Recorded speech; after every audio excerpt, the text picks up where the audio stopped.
Good afternoon, everyone. Welcome to today's weekly market insights. Now, as we look across to the calendar, we did this week have a busy week on the calendar.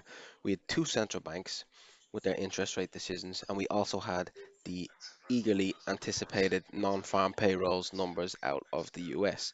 As we bring it back to Tuesday morning, 5:30 a.m., we had the RBA interest rate decision and statement.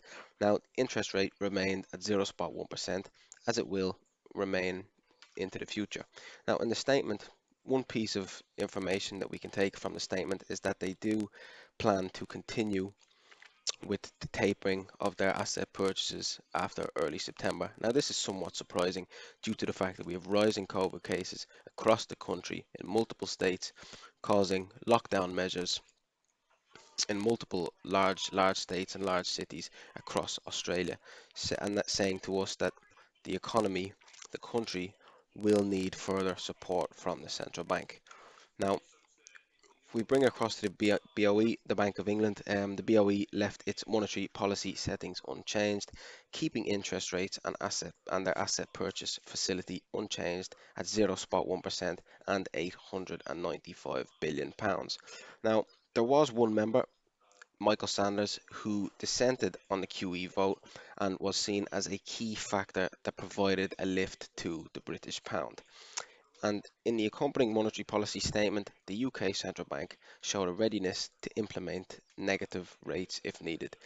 They did add that it does not mean that a negative interest rate is their preferred policy, but nevertheless, the talk of negative interest rates turned out to be a factor that held bulls from placing aggressive bets and capped gains for cable. Now, as we bring you down to non-farm payrolls, have a look at the numbers. It's not just the headline figure that we need to look at here. There are numbers accompanying the headline non-farm payrolls figure. Now, consensus was for 870k. It did come in 70,000, 73,000 above consensus at 943,000. Very positive numbers, positive for the labour market in the US, but there's also the accompanying numbers that were green across the board. We had average hourly earnings year over year increased up by consensus of 3.8%, coming in at 4%.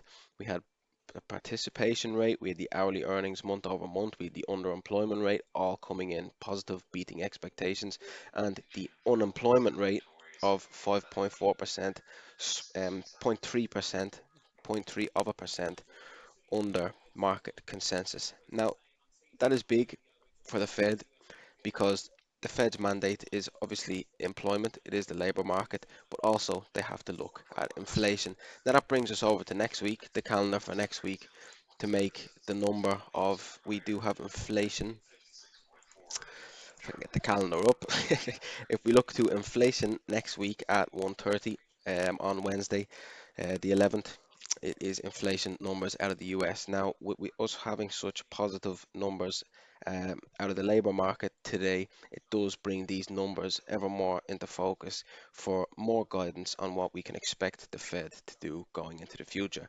Now, positive inflation numbers, positive jobs numbers, the Fed's two main mandates, there's nothing that they can really do apart from start to talk about tapering asset purchases and potentially raise interest rates closer into the future than we initially had first anticipated.